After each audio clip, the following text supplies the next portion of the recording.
All right, we're gonna call to order. It is 10 o'clock. We are missing Commissioner Doak, so we'll excuse him for today. But we do have a quorum present. If everybody will join me for the Pledge of Allegiance.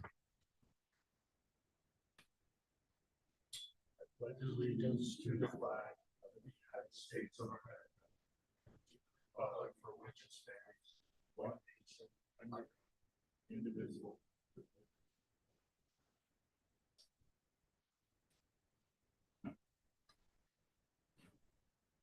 All right, thank you. Can I get a motion to accept the staff report into record? So moved. Second. I got a motion and a second to accept the staff report. All in favor, say aye. Aye. Any opposed? All right, I need a motion. I guess has everyone looked over the minutes? Does anybody have any corrections on them?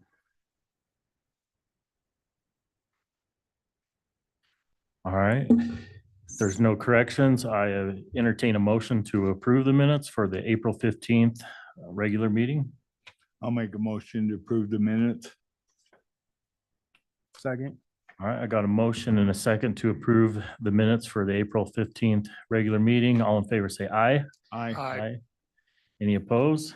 All right, motion carries 4-0.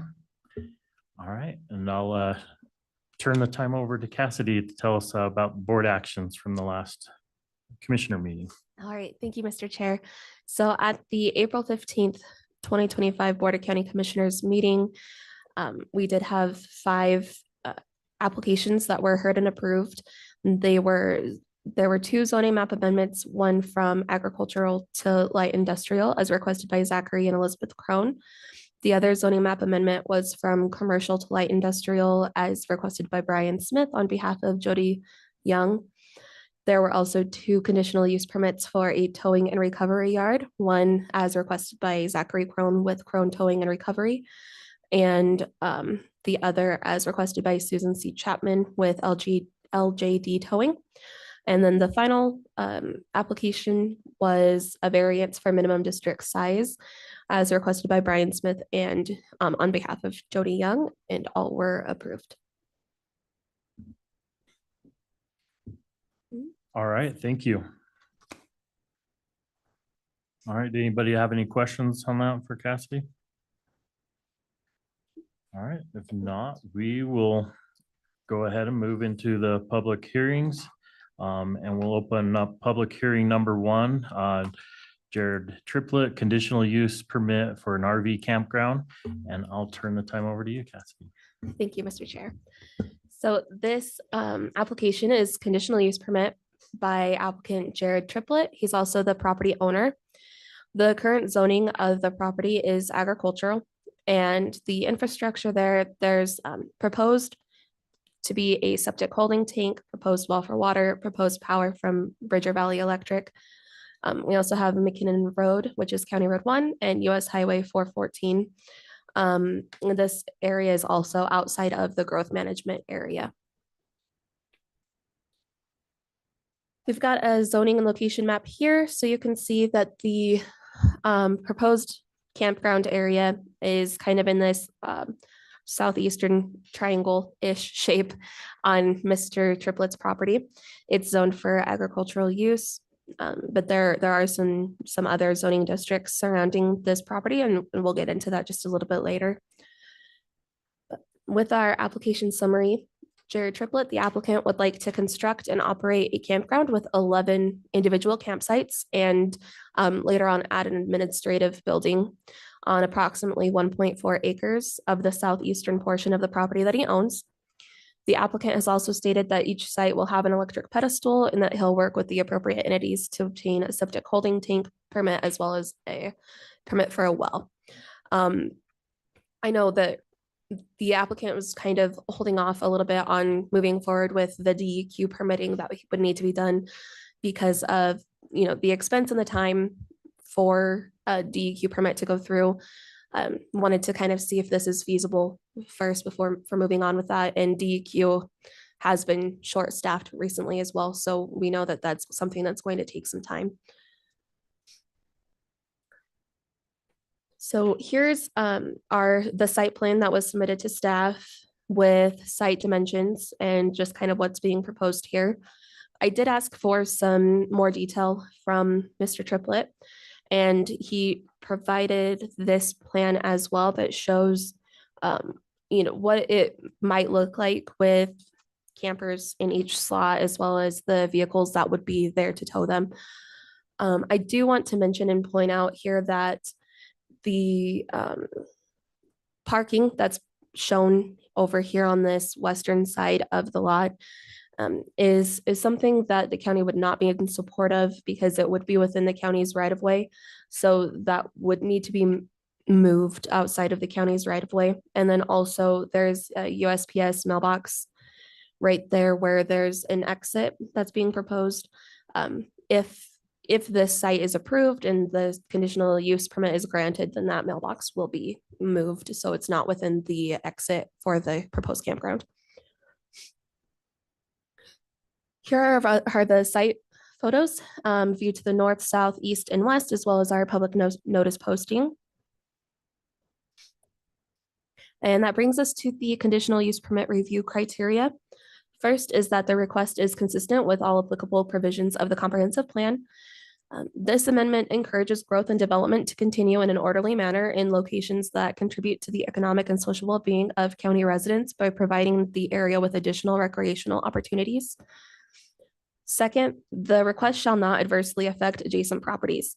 Campgrounds do pose potential for increased noise levels. The nearest residence is approximately 470 feet from the campground, so noise potentially could be a concern there. In correspondence regarding this proposal, Under Sheriff Tomich also stated that campgrounds often result in an increase of calls for police to be dispatched to an area. He further stated, there's no predicting what this campground would be like. That's just his experience.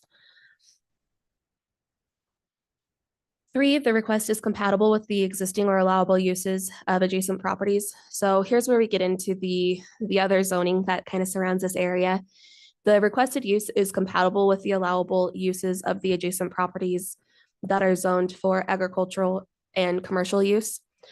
There is an adjacent property that's zoned rural residential. Currently, there doesn't appear to be a residence on the property. A residence could be constructed on the property in the future, and there could be potential noise issues due to the proximity of the campground. However, the area that's zoned for rural residential use is 143 acres. So you do have size as a mitigating factor there when it comes to noise concerns, because if a property were to be, or if a residence were to be developed onto that property, it could reasonably be constructed far enough away from the proposed campground to mitigate the concern. 4th, the request can demonstrate adequate public facilities, including roads, drainage, potable water, sanitary sewer, and police and fire protection exist or will exist to serve the requested use at the time such facilities are needed. So applicant, again, has stated that he'll work with the appropriate entities to ensure that water, electricity, and septic holding system are provided to the proposed campground. And the applicant is also in the process of obtaining access off of McKinnon Road.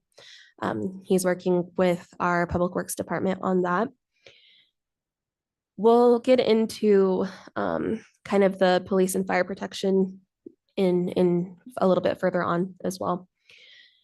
5, the request can demonstrate adequate provisions for maintenance and of the use and associate structures. We find that this site is well within the setback requirements and meets that provision. 6, the request has minimized to the greatest degree possible adverse effects in the natural environment. The applicant is going to be working with DEQ to obtain approval for that proposed septic holding tank, excuse me. And he also does have proposed dumpster on site to mitigate any litter and garbage disposal problems there. 7, the request will not create undue traffic congestion. With there only being 11 campsites being proposed, staff does not foresee this request creating undue traffic congestion. 8, the request will not adversely affect the public health, safety, or welfare. We have had several residents express concern to us regarding public safety due to lack of police presence and response times. The applicant will need to work with the appropriate agencies also to ensure water and septic meets all applicable health and safety standards. 9, the request conforms to all applicable provisions of this resolution, and staff has reviewed the application and sees that the zoning resolution provisions have been met. That brings us to our agency and public comments. And on this, I do apologize. I think for efficiency in going through the comments, I'm going to jump around just a little bit here. I don't want to leave anybody out. We did receive several correspondence from the public and things, but I also compiled these sort of in order that they came in, and I think we can go through them a little bit more efficiently. So our first comment that we received is from Darren Kaufman with YDOT, and he states that YDOT has no objections if there's any new utility construction that's going to be needing to happen. The correct YDOT licensing and permitting will need to be obtained by the applicant.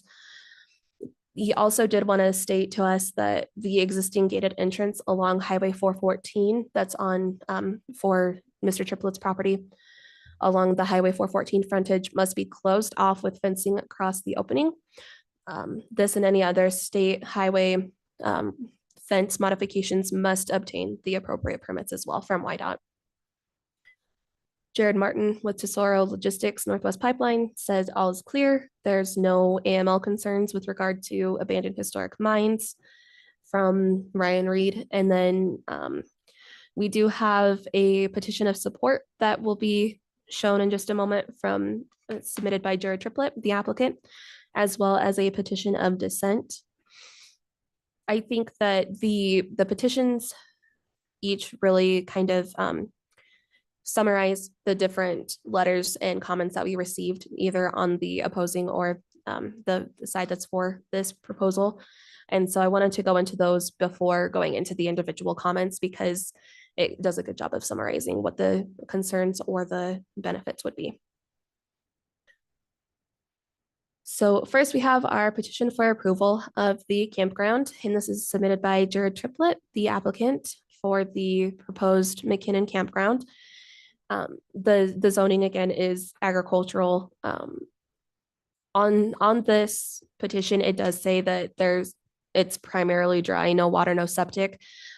This I think is maybe something that went out to the public before Mr. Triplett and I had discussed that the county would not be in favor of there being dry camping. So, for there to be a campground here, we will require that there's a DEQ permit and everything, and the provision for septic and water will be met. So the purpose of the petition is to demonstrate public support and request approval for a campground permit that aligns with the county's comprehensive plan and supports outdoor recreation, tourism, and economic development while maintaining environmental responsibility and rural character. The community impact here is enhanced tourism and outdoor access in Sweetwater County, that it'll support local businesses and economic growth, provide safe and regulated camping accommodations, and respect neighboring landowners and environmental stewardship. So we can see that there are several exhibits as well, similar to the ones that you've seen previously in this presentation. And then this is the list of residents that have signed this petition in support of the proposed campground. So we'll go ahead and move to the next petition. This is the community petition against the proposed campsite. The undersigned residents and community members strongly oppose the development of the proposed 11 campsite campground. They have concerns about the following 10 issues. First, safety of children. The campground is located near a designated school bus stop, and so the concern is that increased transient traffic and unfamiliar individuals in the area could propose a risk to students. To littering containment. There's strong winds in the area, so the worry is that garbage would be spread across the campground and nearby fields. Third, noise pollution. Fourth, lack of law enforcement. There's no local law enforcement presence or nearby emergency response services, so residents feel that they'd be left vulnerable in event of theft, accidents, other emergencies. unfair burden on residents. The applicant for the campground does not live near the site and will not experience the impacts firsthand. Residents adjacent to the property will bear the full burden of the consequences. There's also concern about fire safety because the nearest fire department is located 40 miles away, and the concern there is that a fire outbreak could become a big hazard with extreme consequences there because of the distance. Trespassing is another concern, and then also rural character and safety, long-term occupancy concerns. They state that there's no system in place to prevent long-term camper stays or trailer storage over winter, turning a short-term campground into a semi-permanent living area. This is something that the applicant and I have spoke about and have suggested a condition upon the permit to kind of mitigate that issue of any long-term occupancy. And then 10 is traffic congestion. The concern here is that a campground would lead to more congestion, making daily commutes and emergency access more difficult. And then they do urge local decision makers to deny the proposal for the campground. And you can see on the attached pages here, the residents who have signed this petition. So with those, I do want to kind of go back a few slides here. So because I kept seeing the issue and the concern for law enforcement presence in the community comments, I did reach out to Under Sheriff Joseph Tomich with the Sweetwater County Sheriff's Department about this proposal and about that concern. And he said that there are not any law enforcement service agreements in place since McKinnon is an unincorporated area. And so they would be serviced by the agency the same as Farson, where we assume primary jurisdiction for all law enforcement matters by the nature of our statutory duties. However, we do not have any resident deputies serving the area, so deputies are dispatched from town to cover those areas. So that's not a unfounded concern that the public has there. He further stated that beyond that, the only additional comment I would offer is that we do tend to see increases in calls for service in campgrounds and popular dispersed camping areas due to the transient recreational nature of the use of many of these locations, especially when coupled with alcohol consumption. It's hard to predict what the current proposed project would be like, and I can only speak from experience with mainly BLM and USFS campgrounds. After receiving that comment from Under Sheriff Tomich, an agreement between Sweetwater County and Daggett County was made, and the agreement there is to provide emergency services to this area. However, there still will not be any resident deputies serving in the area. Okay. Now I've got our individual letters and comments from the public. So our first one is from Bob and Stephanie Anderson, and they've written in to oppose the development of the campground because of lack of infrastructure to support the project and the rural agricultural nature of this community. I know also that you all have had, access to the packet and have seen the comments and everything. I want to make sure the public knows that the comments have been seen, they have been read. So I'm summarizing here just to avoid reading word for word. But there will also be an opportunity to speak.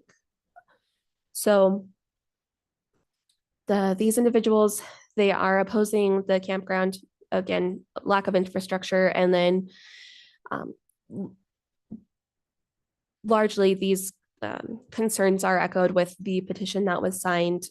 They're concerned about health emergencies, trespassing, fires accidentally being started, illegal dumping of trash, sewage handling, and then congestion and unwanted long-term occupancy. They're also concerned about noise pollution and just, let's see, air quality as well from campfire smoke and vehicle exhaust. And so they would like to urge that this is not approved. Our next one is from Cassie Torres and Preston Torres. Again, they bring up concerns of fire safety, public safety, the community impact with the town valuing peace, privacy, and small close-knit atmosphere. And so they're nervous that a campground would go against those values. And again, echo the concerns that are spelled out by the petition. There's a letter from Jeremiah and Shiloh Johnson, and they also bring up safety concerns with that spot being a designated pickup and drop off point for children attending school and participating in sports activities. Lack of law enforcement presence, increased traffic congestion, and issues with littering, sanitation, and trespassing. Kelly Westerberg has concerns again with lack of law enforcement in the area, with that being also an area where there are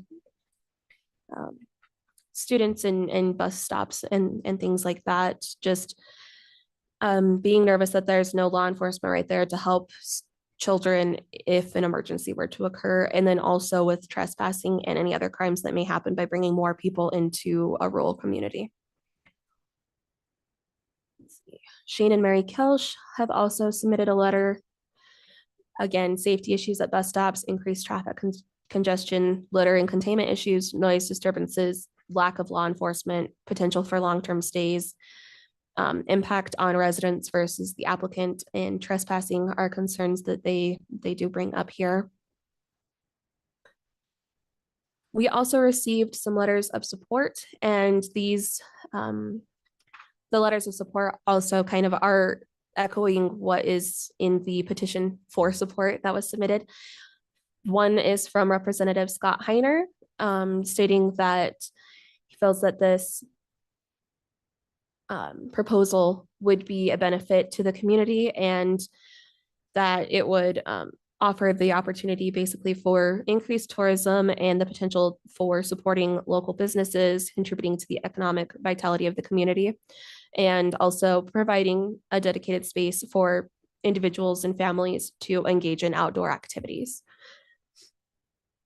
And he is strongly in favor of this proposal. And then our other letter of support that we received is from Representative Marlene Brady, who's also stating that this would expand economic growth and be overall a benefit to the area. That brings us to staff recommendations.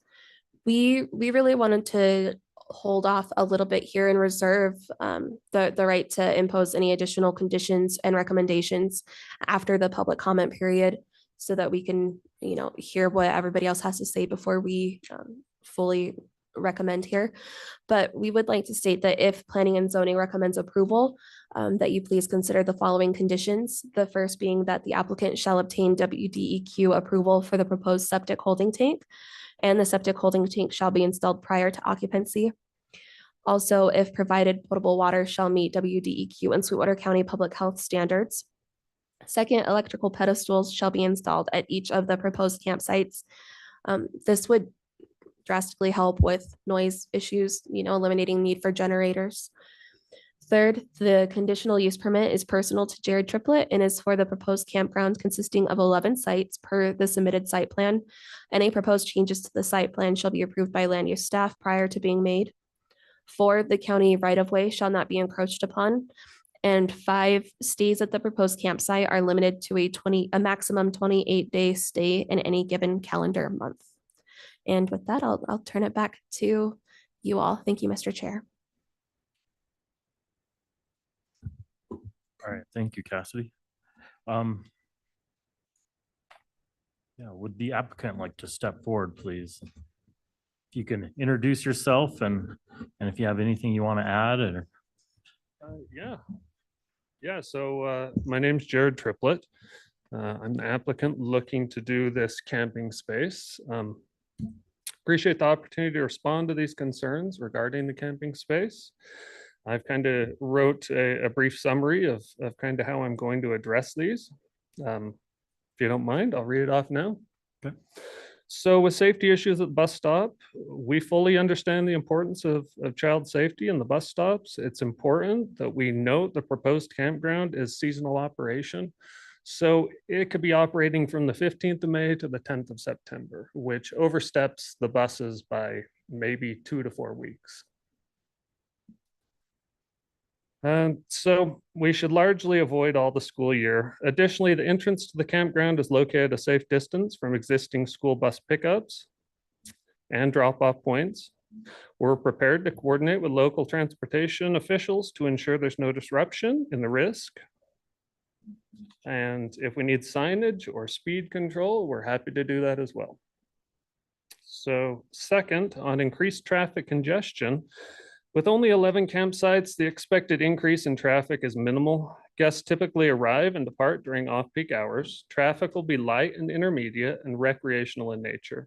If necessary, we're open to adding more gravel pullouts. I own all 3 corners other than where the county building is. So I have more land to throw pullouts, pull places, that people can park and staging while people are pulling in, but I don't think that's going to be an issue with 11 slots. Litter and contamination, the campground plans wildlife resistant enclosed dumpsters and regularly scheduled waste removal. Guests will be held to a strict clean site policy with violations resulting in removal. We'll also educate campers on proper waste disposal and are committed to keeping the area cleaner and more contained than unmanaged campsites often seen in nearby public areas out there. 4, noise disturbances. We'll have quiet hours enforced from 10 to 7 a.m. and guests will agree to these terms upon booking. Most noise complaints, if they occur, will likely stem from registered guests and not outside individuals, meaning that I can directly address or by on-site call management the impact of neighbors before it even gets to them. Lack of law enforcement. So it's true McKinnon doesn't have dedicated law enforcement for as long as I've lived there, or my grandpa or my great grandpa. We've had one sheriff out there. That was a wild, not far from this property. I think that was the only deputy sheriff we had in McKinnon. And it's a broader issue that affects the community. In fact, if law enforcement resources are a concern, they're arguably more critical of existing institutions such as the local school, which hosts dozens of children daily, rather than for a small seasonally operated 11-site campground. To further evaluate this concern, I spoke with Sheriff Eric Bailey of Daggett County in Manila, Utah, whose jurisdiction includes the demographic and visitor types of those proposed campground that I would host. According to Sheriff Bailey, 11-site seasonal campground that's being proposed will bring practically no crime. He shared that in his town, the 2 local campgrounds in the town itself contribute to less than 1% of total crime, most of which consists from domestic disputes. And he shared stories with me. One campground he hasn't been to in 4 years. The other one, he had a wife and a husband that were fighting and they just want somebody to go check on them. Across his entire jurisdiction, campgrounds account for less than 5% of the crime, with the majority of those instances tied to federally managed open campgrounds on Forest Service land. That's where there's little to no supervision. Sheriff Bailey noted that most of the frequent issues are failure to pay, which contributes to the lack of oversight and on-site management of those locations. He felt like the campgrounds bring no outside crime that wouldn't have been there originally. Usually it's all stemming from individuals in the campground and their internal problems. In contrast to the proposed campground in McKinnon, it'll be closely managed with rules in place, oversight of guests, swift internal resolution of any issues, reducing the chance of law enforcement ever needing to be involved. Sheriff Bailey's offered to take calls or provide a written statement to support this account should further verification be desired. The firsthand input from experienced law enforcement officers reinforces our views with this project, poses minimal law enforcement risk, and may in fact help unregulated camping in the area. 6, potential for long-term stays. As Cassidy said, the campground's going to force a strict 28-day maximum stay for guests. This policy prevents long-term occupancy and ensures the site remains short-term recreational use facility. The stay limit will be programmed into the reservation system and monitored by management on a rolling basis. 7, impact on residents versus applicants.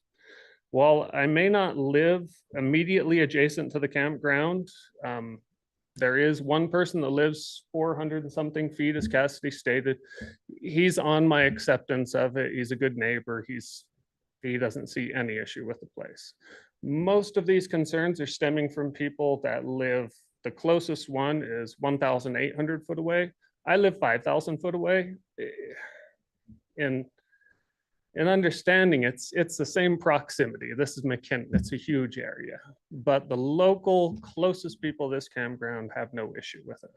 This is stemming from people 1,800 foot away to miles away. So while I'm not immediate to it, I maintain longstanding ties to the community, and I'm committed to ensuring the project operates with community values in mind. The campground's intended to offer low impact seasonal lodging that supports tourism, local commerce without disturbing nearby residents. And 8th, trespassing. The campground's boundaries will be clearly marked and signed. Campers will be instructed to respect all nearby private property with proper layout and signage, and education of the risks of trespassing can be significantly reduced compared to unmanaged camping areas. We believe this project provides a more controlled and respectful solution. To give you guys an understanding, because I have both corners over there, I already have campers, ATV setups that pull where I put the parking that I wanted to do on the county's easement. They're already parking there on the weekends, 2-3 days at a time, just pull their RV up and they live right there, you know? So I'm already seeing that's part of the reason of doing this. The thing that you already have people parking on your ground and just camping, why not open a campground and kind of stop some of that uncontrolled camping and having trash bags strewn up and down the roads, you know? I hope this response provides reassurance that the proposed campground will be responsibly developed, closely managed, and a benefit to McKinnon and the greater area. And we welcome to continue community input and work with local residents and officials to make sure this campground operates smoothly and respectfully. You know, those are my written statements. I kind of find this funny. I'll just go off the paper here, but my great grandpa actually opened and started the first mill in Sweetwater County, and it was out in McKinnon. And I don't think we had any neighbors throwing a fit, you know, saying we can't have a mill grinding grain and making flour. On top of that, my grandpa ran the first service station in Green River, Wyoming. Before Maverick was around, he ran that for the Maverick family. Maverick saw how much money he was making, and they put a Maverick in, bought land from him. My family's been a part of bringing commerce or industry to Sweetwater County for a while. I just want to continue it. So that's all I have, you guys. All right. Any questions for me? Thank you. Yeah. Does anyone have any questions for Mr. Triplett? Just one. So is this at a location by a trailhead or something, or what's the draw for this? Intersection area? of County 1 and Highway 414. So it's kind of the main intersection of McKinnon. I know center of McKinnon is kind of geographically proposed as the school and the church area, but this is the main thoroughfare of McKinnon, truthfully. So no, it's not off any patch roads. In fact, one of the 3 corners I own used to be a Sinclair service gas station back in the 30s and 40s. And then right next to it, Nyla started a gas station, I want to say, I have to look at the papers, but it was the 50s or 60s or somewhere in there. Nyla Wild did a gas station right adjacent to ours. We supported that fully. I have the support letter in here from back then stating, hey, you know, we support it. We plan on doing commercial on these other corners. So we're completely in support of this. And so I guess that's why I find it funny, is because so many people are opposed to it. But there isn't much you can do with these three corners. They're kind of commercial at that, and I think I'm going to start bringing some commerce to the community, and I'm going to start bringing maybe 1 or 2 jobs. Right now, everybody travels out of McKinnon, goes to Manila to work, goes to Green River to work. It'd be nice for those housewives that don't have much time, come down, run a little administrative building at a campsite in the summers, So I think it's nothing but beneficial to everybody, but obviously everybody has different points of view. And so one more, do you see this ever going beyond seasonal? No, my intent is not long-term dwellings whatsoever. I don't even think there's a practical market for it. I've grown up and lived out there. The only reason I'm doing this because I see Highway 414. I can look out the back of my house and watch that, and it's a train all summer. It's a literal train of campers. So I'm going, well, I'm not going to draw 11 more campers to the area. What I'm going to do is collect off some of the campers that are passing through that don't want to stay in Manila and want to stay in a peaceful area, or more peaceful. So, Thank you. Any other questions for Mr. Triplett? I kind of like the business idea. My worry, I guess, was that you were going to be housing transient workers, road crews, or guys coming in for the mine, but you're going to have some limited times that killed that. So you're gearing toward the recreational. 100%. So, Yeah. 100%. You guys, and maybe this speaks a little more to my character, but I've run a business in Wyoming for 9 years now. I run it out of McKinnon. I have 54 products. I do engineering, consulting support across the globe. I'm not foreign to construction. I'm not foreign to running a business. On top of that, I have a 4-plex here in Green River. I run rentals in Green River. I'm part of the community and providing services to the community through contracts and doing it on upstanding level. I don't have any issues of all the things that I've worked in. I see this as just another facet of something I can do. So. Okay. Any more? No. I had a few questions. I'm looking at this site plan here. Some questions I have. Is there an existing fence around it, or do you propose to put a fence around the campsite? There's an existing barbed wire fence, but I intend to put a 6 to 8 foot solid fence around it. Not only to block wind, but to retain noise and retain the visual aspect off the highway.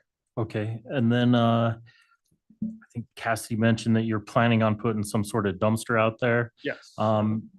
What's that area going to look like in order to contain trash? It'll be like any 4-plex or apartment complex. There'll be a fenced gated area that the dumpster goes in, so the dumpster driver's got to come open up it, dump it and close it back up. So anything that does get pulled out, because cats can still slip in dumpsters like that, but they don't pull whole trash, bags out, will be contained in that walled area and can be picked back up and put in the dumpster. So. Okay. And then also looking at this site plan, I'm not seeing anything for it, but are you going to have like a camp host there, or where? Yeah, the future admin building, that 20 by 20 building is for the manager. Okay. For accepting and collecting and sending people out. And so what would the hours look like for management there? So probably in the peak months, we'll look at doing something from like 9 in the morning to 5 at night. All of the rest of it will be designed and set up on a website so people can actually block out days of the month on a calendar. And then we'll anticipate and send management down as people, have anticipated dates for arrival and times for arrival.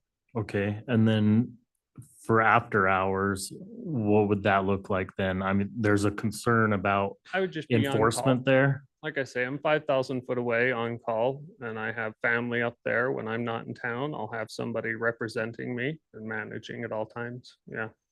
Okay. And then I think that is all the questions I had for you.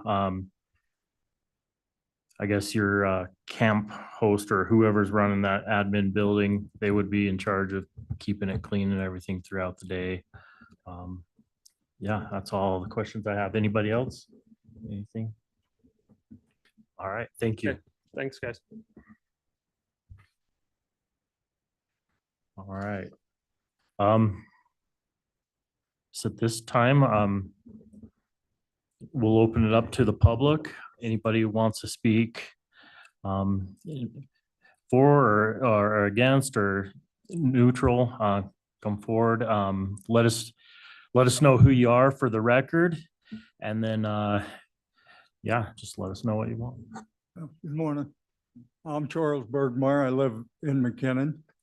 And before I get started on my list, I just kind of want to bring one thing I object what Jared said was, he said the closest residence, which I own, my son lives there, does not oppose. Now, my son, as far as I know, never signed your list. He never, we never discussed it heavily. Okay, well, about, you said 400 some feet. I have a home on the other side of the highway. It's about 470 feet also. So I'm the owner of that. So I object in that deal, just the proximity of the noise. But I'll go ahead and read what I've got here. I'm not a great public speaker, but I'll give it my best shot. So I'm in opposition to the proposed RV park for a number of reasons. First and foremost is safety concerns, open pit fireplaces and fireworks.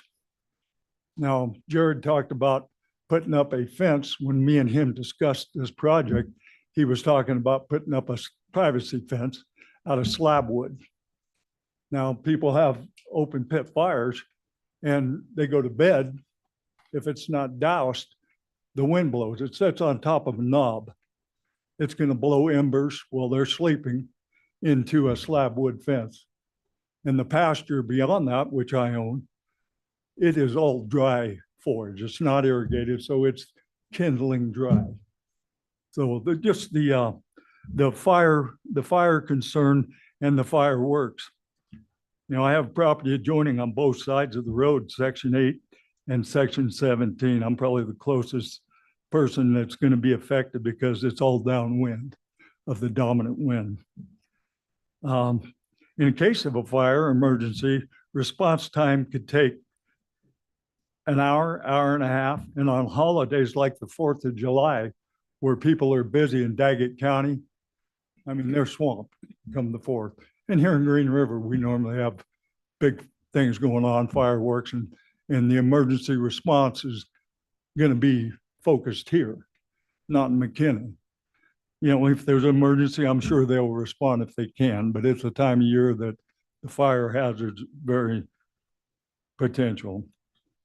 So like on 4th of July, it might take longer. Down at the Flaming Gorge, fireworks are outlawed. But even with law enforcement active there, Forest Service, their law enforcement, they're out trying to tell people, put out your campfires, quit the bottle rockets. Fireworks go on all over. If you've ever been down there 4th of July, it's a pretty show. I mean, they're shooting off bottle rockets and things all over the place, even with the enforcement. I'm concerned, secondly, I'm concerned with trespassing. I have livestock directly next to the site. When I go camping, I like to take my dog like most people. We know dogs love to chase anything unless trained not to do so. I've had dogs chase cows and wildlife through fences and onto the highway.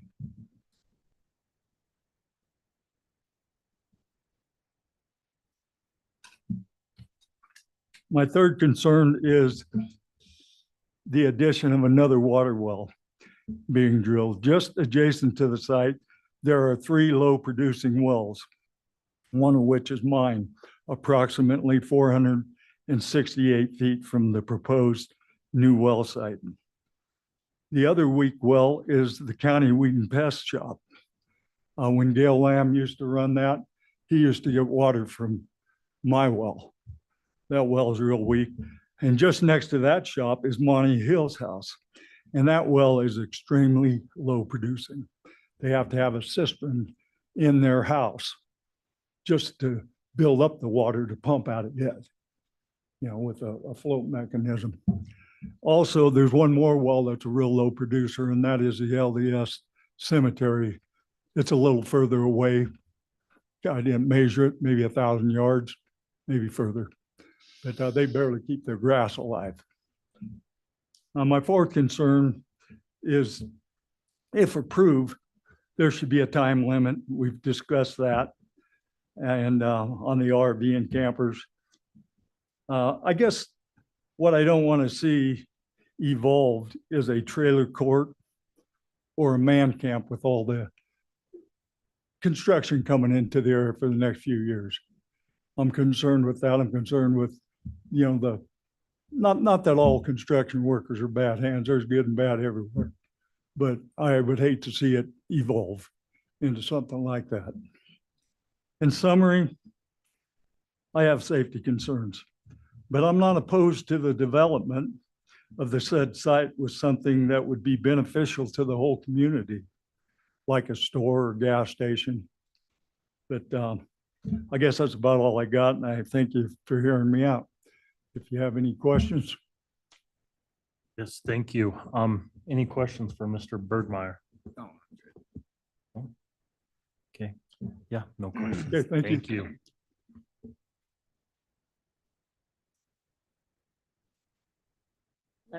Hello, I'm Stephanie Anderson, and I did submit some comments that we went through earlier today, and I'm just here to bring some of those points up again, and especially listening to what has been proposed and other things. We still do not approve of this. And I think one issue that I'm really concerned about, of course, Charlie hit on the fire, and knowing that the fire department down in Dagnall County is volunteer, so they're not going to be responding. Also, that is a huge concern, what could happen to the properties around it. We live across the road from them, and we do run our cattle up adjacent to his property for a time. And again, concerned about the public going out, want to walk their dogs, want to, enjoy the area. But for a recreational enhancement, I find it hard to see a recreation opportunity in McKinnon. Another issue, of course, is trespassing. So a lot of people do like to explore when they go camping. There's no public access on the Henry's Fork from Lone Tree, which is in Uinta County, down to the wetlands right outside the Flaming Gorge. People are going to want to go to the water, and it's going to cause trespassing issues, which is going to make the landowners, which is I'm one of, we're going to have to patrol our fences, our gates, and watch the cattle, because we could have collisions with cattle on the roads, which is a big safety concern. Also, turning off of Highway 414 to access the proposed site, it's already an issue. And to have their campground manager not be on site after hours, that's when people start arriving, is they were coming from, say, Salt Lake. They don't get to the area till 7 or 8 o'clock at night.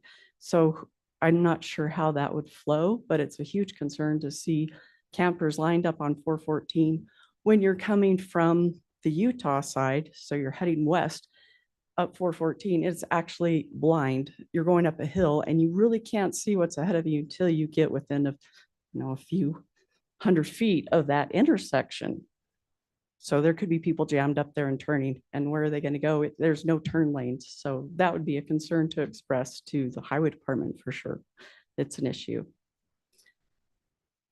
I have experience with campers and what these people expect. I was a recreation program manager several years on the Flaming Gorge. When these people come to the area, they are expecting privileges. They're paying for a site and they want other things. And so I think these people will expect to have more things available to them. And I don't think they'll stay contained. They're gonna travel and they're gonna move around. So I'm just expecting to see some of the same issues that we experienced on the gorge. We did have dedicated law enforcement on big holidays. We did get help from other areas. We had our forest protection officers that were right there on site. So we had like 15 people out there around the gorge going to the campsites, and they experienced what Charlie Bergmeyer was referring to, the fireworks and doing all these things that they've been instructed not to. People do them anyway. So that's a huge concern. And I guess the bottom line for this proposal, I would say, is it would benefit the proponent. It will not be a benefit to anybody else in the area. It's going to cause us so many more detrimental things to keep our ranch and our families safe. And I just don't think it's a good use of that corner. I agree that if it was something economical that would benefit everybody, with what Mr. Bergmeyer said, I support that idea, but I don't see a campground being beneficial to the McKinnon area. Thank you. Anybody have any Right, any questions questions? for Do you have any Ms. questions? I'm Ms. sorry. Anderson? None? Okay, thank you. Thank you. Mr. Chair, I would like to just quickly address the access off of Highway 414 Okay. issue. That was the concern that was brought up there. Mhm. Per YDOT with Darren Kaufman, he did state that access would be closed off. So the proposed accesses will be off of County Road 1, off of McKinnon Road.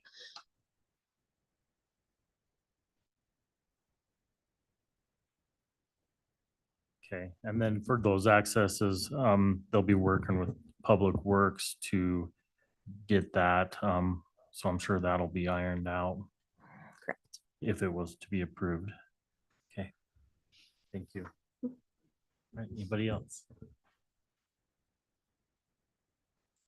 My name is Shiloh Johnson. I also submitted a letter of opposal to the, and I'm not very eloquent in speaking, so I'll try to just go over some of the concerns that we had. We rent a property that is not far from where the proposed campground would be.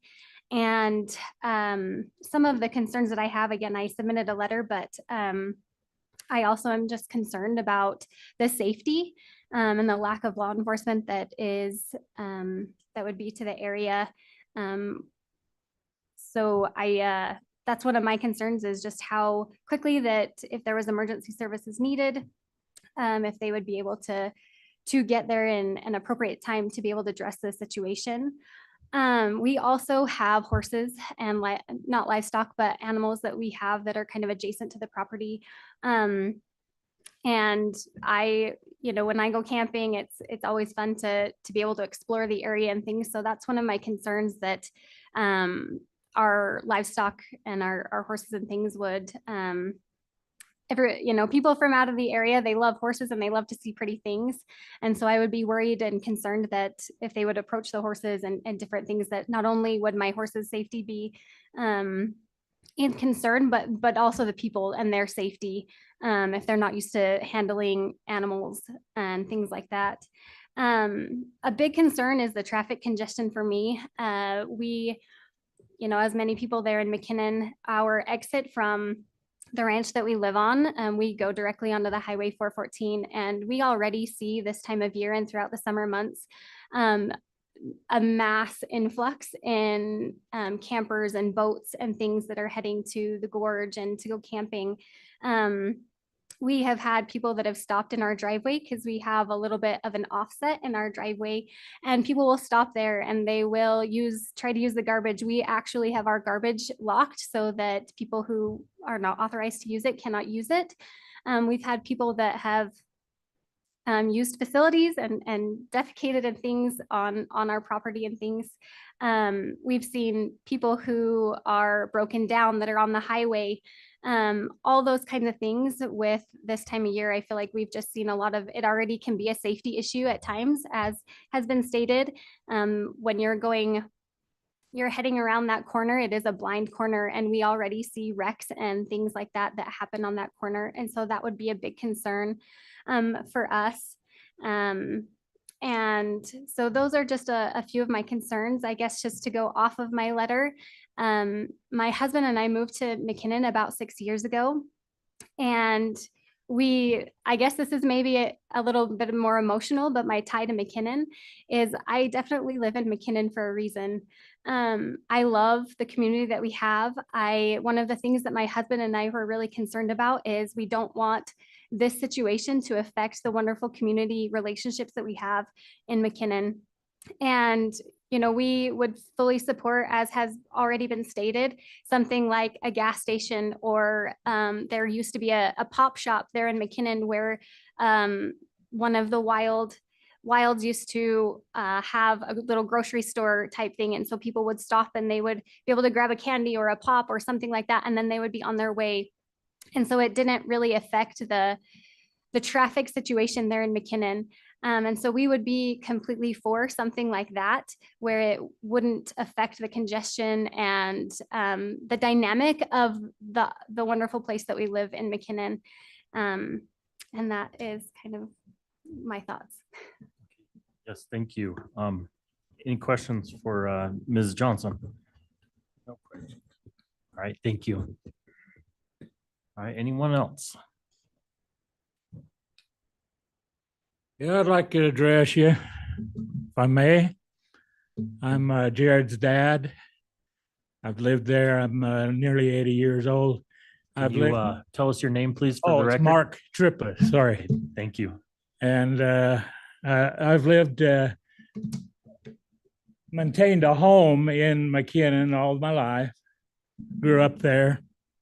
And the 99% of the concerns of those who are opposed to this are largely the imagination of people, how terrible congestion and all the traffic, all the people that's live in seasonal campgrounds are going to bring in. It could be another Park City. And these imaginations are way out of proportion. The safety idea with the policeman out there, it's a good idea, but has nothing to do with the campground. The school out there, you've got young students, and the school is located right along that busy highway that all the people come out of Salt Lake mostly, and Utah, and they go down to Gorge. And that could be a problem. You've heard a lot of these school shootings. There's a book written about one over here in Cokeville, but that has nothing to do with the campground, or such a minuscule amount that is a concern, though. And I brought that up, but these people that are opposed to campground don't seem to be opposed to their kids going to a school that's vulnerable. And so I think their concerns are 99% imagination. The traffic jams that you're going to find in McKinnon, Wyoming, that's a joke. There is a traffic jam. There's a traffic problem every time they bring their herds down the roads of cows shitting on the roads and carrying on, and that's traffic jam. And you have to wait and try to get through their herds of cows, and that's fine for the cow people, but we're not cow people. Just so happens we're ex-military and ex-construction people. We've worked all over America. We've lived in all kinds of situations. We have gone and checked with local campgrounds to see the problems that they had, and local law enforcement to see the problems that the little 11 units of temporary campers are going to bring into McKinnon. It's beyond imagination that they would even worry about those things. And the trash, let me tell you about the trash. These farmers, not all of this doesn't apply to all of them. There's but here just a few years ago, I don't know if you're aware, I should be aware of it. There was coming out of McKinnon towards Green River. You just get up that big hill coming out of the creek, and the ranchers were dumping their trash on the side of the hill. In fact, it got so bad that the county had to come out and clean it up. And I don't know how much they spent cleaning up that with equipment and people, but yeah, they're really concerned about trash. You can go out and see the fencing out there, and you'll see ranchers' feed bags blown along and caught on the fence. you'll see their dead cows if you go out along the road. If you look a little bit, the ones they haven't dragged behind a hill to hide, well, you can see them laying dead along the road. That's how concerned they really are about trash and litter and so forth.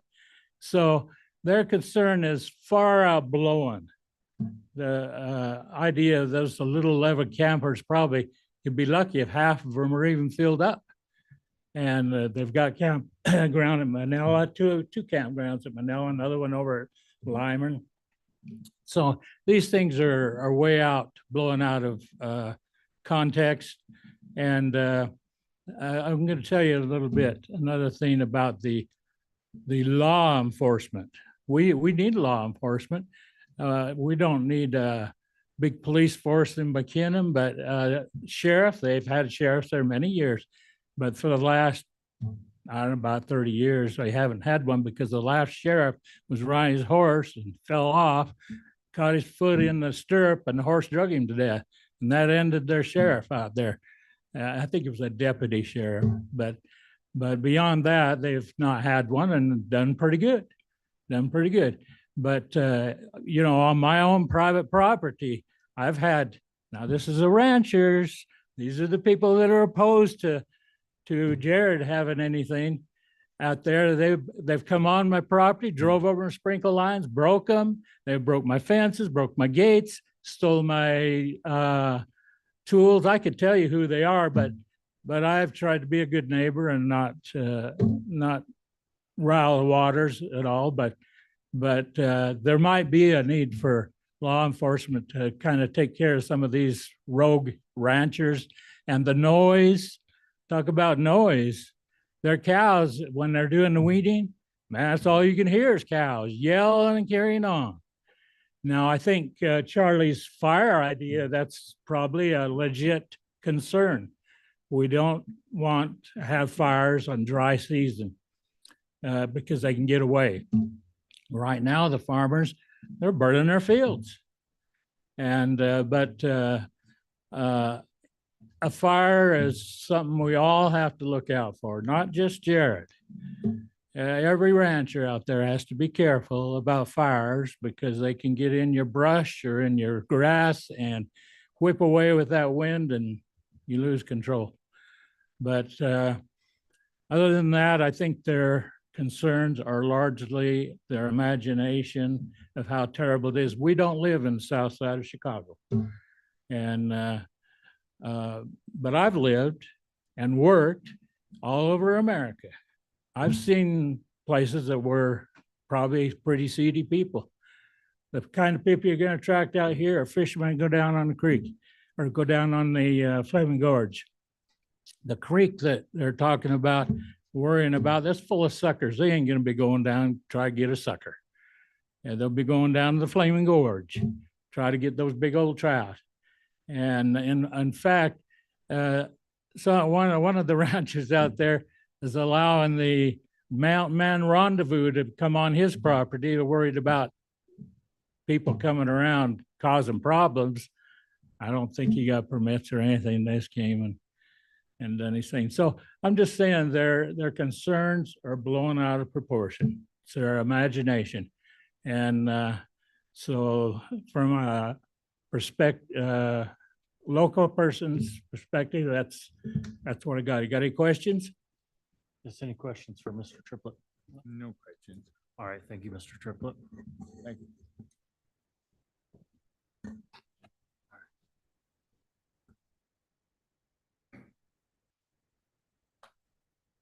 So I'm Gene Ligursky. I'm the Public Works Director.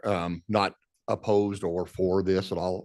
Just kind of speak through everybody keeps talking about accesses. There will be one access to this. He is currently working through our office to get the access. It'll be adjacent, directly across from the private road that goes to the west there. We'll actually require some extra signage and stuff like that. We don't want parking within our right of way, stuff like that, because of what happens to it.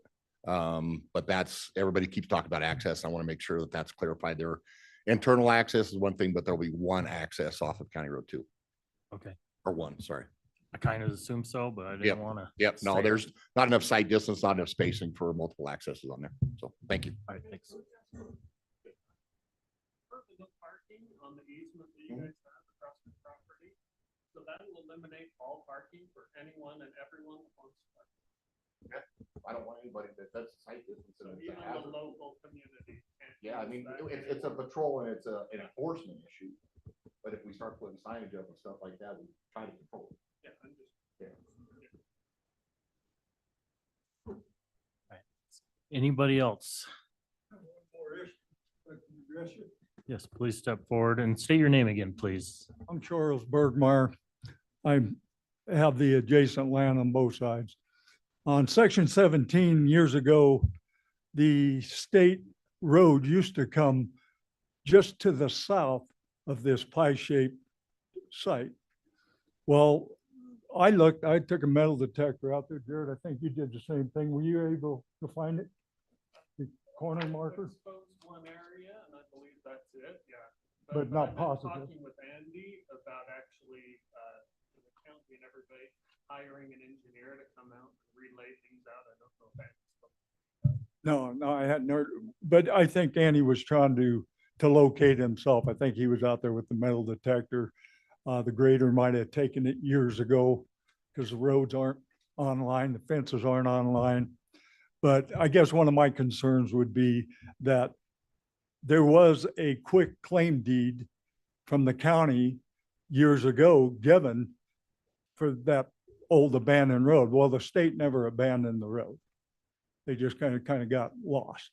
So before he builds a fence or starts putting in plots, I need to make sure he's not on my property.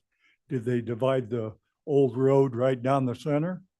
And that's what the county has suggested happen, but no one knows for sure because the corner marker cannot be located.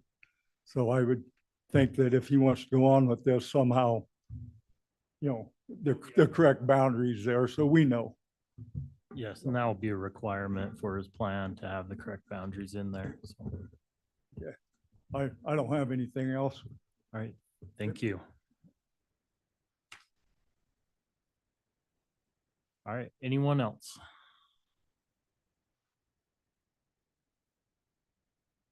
All right, seeing none and hearing none, we'll close the public portion of the public hearings and I'll open it up to the commission for any comments or questions or.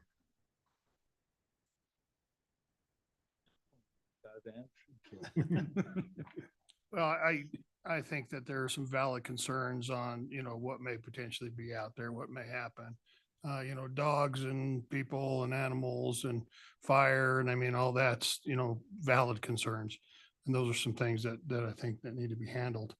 But with this only being 11 spots, being seasonal as well, it's my hope that this will be managed to address those concerns and people are going to do what they want to do. Believe me. I mean, it happens throughout the county. But when you've got, as Gene talks, signage, when you've got regulations, when you've got people there to help police it and that, I think that kind of puts a damper on some of those issues that come across. So because of that, I'm going to vote in favor. Okay, anyone else from the commission? Okay, yeah, I'm like Mark, I think there are some issues out there. There is some concerns. The neighbors have some concerns. Same time, there's a property owner who wants to do something with his property too. So it's not a straightforward thing, but I think at least we got to hear everyone out and then we can make our decision here. Nobody else from the commission has anything. I'll ask staff what their recommendation is.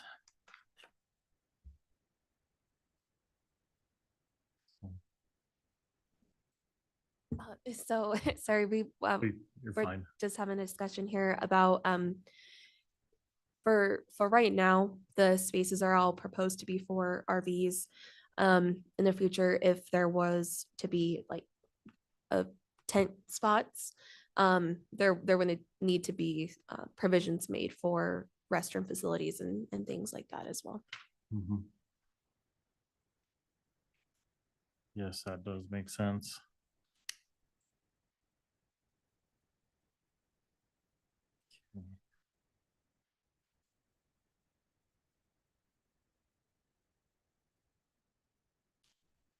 All right, so what is staff's recommendation then? Throw you under the bus here, but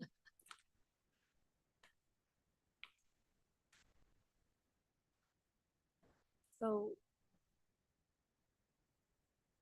I would like some help from the yeah, boss. understand. First time on a controversial hearing, so that's fine. So the job of the Planning and Zoning Commission is to make sure that it complies with all the provisions. And so when we went through this, we didn't see anything where it didn't not meet the provisions of the Sweetwater County zoning resolution. Valid concerns brought up, absolutely. Someone calls the sheriff's department, it's going to take time to go down there and enforce that. Now, emergencies, we signed, there's a mutual aid agreement that was signed, as you saw in the staff report. So if there's something that is emergency, level, I can't speak for the sheriff's department, but that would be responded to. But we are in a remote area. And so Cassidy held off on that just because in case there were some concerns that we didn't think we could address through conditions. Just thinking about it, someone brought up, and that's what sparked that with the dependent and independent units. That's probably a concern that just got raised after listening to public comment that if tents show up, there's no service buildings being proposed. Not to say it can't be in the future, but we would need to address that issue. So sounds like right now it's just independent units, which is going to be RVs. So, and he's proposing a dump station in there too. So that addresses that issue. But as far as I'm concerned, it does meet those provisions because all I can go by is what's in the zoning resolution. So that's what we reviewed it to. As far as traffic goes, with 11 spaces, I don't see excessive traffic with that. Just compared to, because we deal with large campgrounds. Take for instance, KOA that we have. Take for instance, the events complex.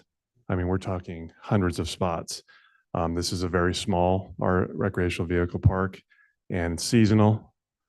So my biggest concerns when it first came in was, is this going to be a man camp associated with one of the Trona mines? Because they do have a mine field that's going, it's not easy access from this location, but none of those applicants had proposed any sort of housing down in this area. So don't see that being an issue. And then the state limit being on there too, that's going to really prohibit that from becoming a man camp.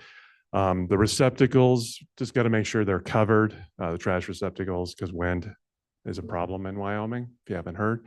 And so just concerned about stuff blowing out of the trash receptacles. So I think as long as those issues are addressed, we don't have any further concerns, Mr. Chairman. Thank you. Okay, so we have a recommendation from staff. They've got their recommendations here. Looking at these recommendations and some of the things we discussed, is that we discussed that it was going to be seasonal. And so I just want to make sure that if we're saying it's going to be seasonal, that it will be seasonal. And so if it's in writing, that it'll be running from a certain period of time, I think that would be appropriate. Also, and this is all if it is approved.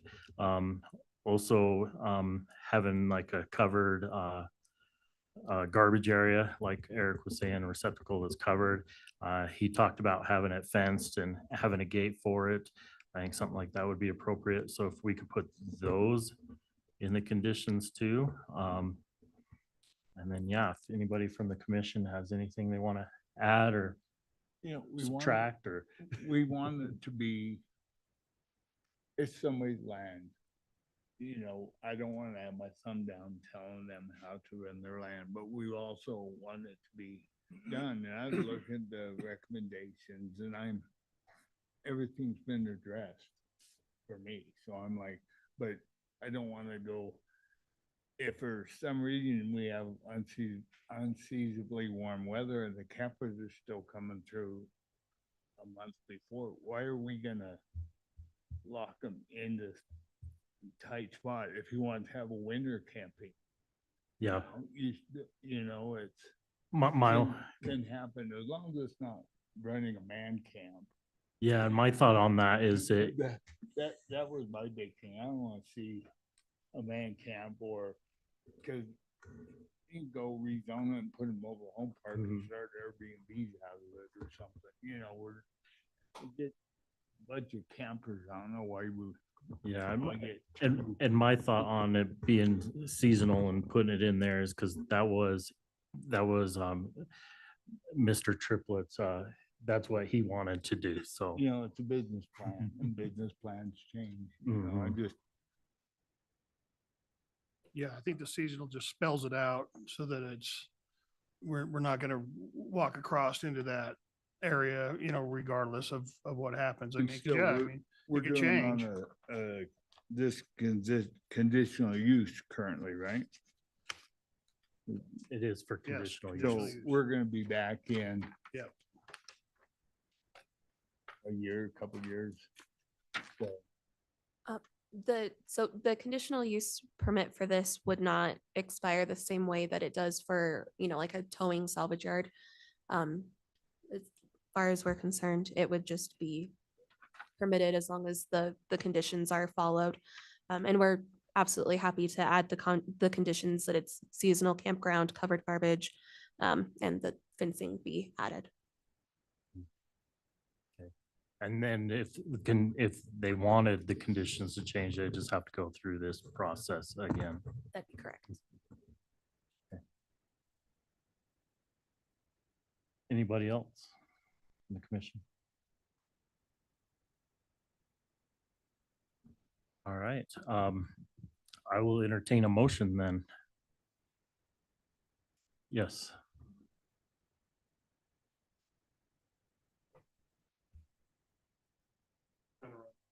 Don't have IT here, so apologize for that.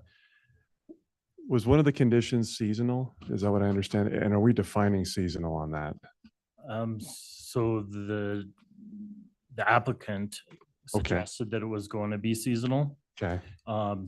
And so if that's the case, I just wanted it to be in there that it was seasonal. I think he said he was thinking pretty much May 15th to September 10th. Is that what you have?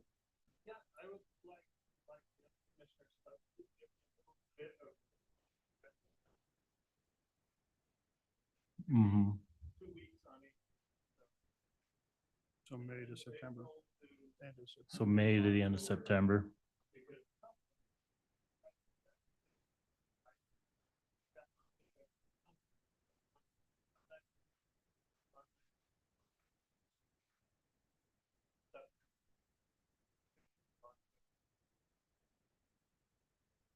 Okay. Does anybody have any objections to that? I just include that. It makes it enforcement wise very difficult. I understand. Okay. Right.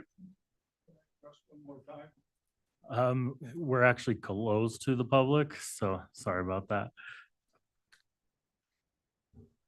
All right, I'll entertain a motion. I'll make a motion to approve public hearing number 1, conditional use permit RV campground with staff recommendations. All right, I got a motion to approve. Do I have a second? I'll second that. All right, I got a motion to approve and a second with staff recommendations. Any further discussion? All right, all in favor, say aye. Aye. Any opposed? All right, motion carries 4-0. All right, that is the end of our public hearings. So for other business, do we have any other business? No additional business, Mr. Chair. Okay, I guess I did receive an email from Eric about doing he made some changes. I'll have Eric come up. He'll tell us all about it. Yes. Yes, so I draft, and it's gonna be heard in June, but I have regulations for, just speaking of campgrounds, RV campgrounds for the entire county, and then also and they took into consideration what Mr. Triplett is doing. But the biggest one is the wireless communication towers. That's in there. I just need some feedback, just so when we get to the actual hearing, I can have a couple of planning and commission members. So, or we can do a workshop. I'm open to either. I just thought it would be easier if we did a committee. Yeah, so Eric asked for volunteers, and I asked for volunteers for that. Mark Lyon has offered to be on that. Awesome. Is there anybody else who would like to do it? If not, I am happy to do it, but if someone wants to do it, Yeah, I'll do it. you want to? I'll reach out to both of you then, and we can schedule something. That'd be great. All right. there Thank you, Mr. go. Chairman. Thank you. All right. All right, so we've gone through the agendas and we have no further business, so we will adjourn. It is 11:21.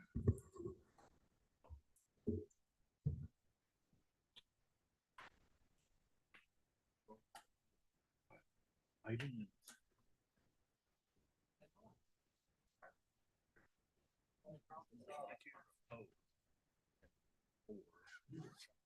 I didn't get all of it.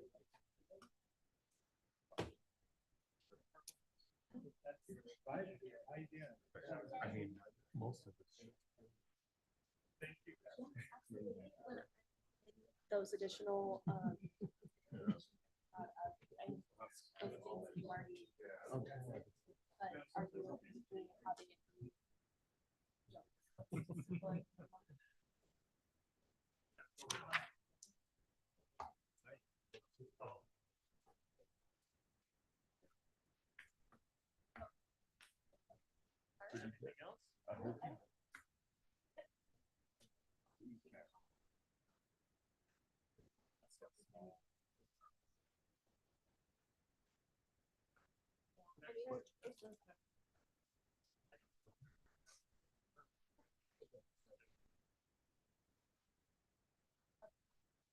yeah, and that makes sense.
Yeah, Tom.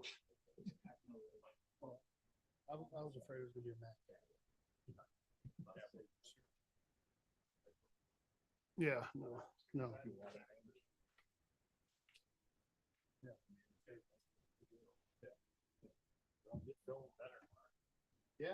Yeah, talk to Mark about that. I'll see him next week. He's got too much fighting. He's gonna be sick.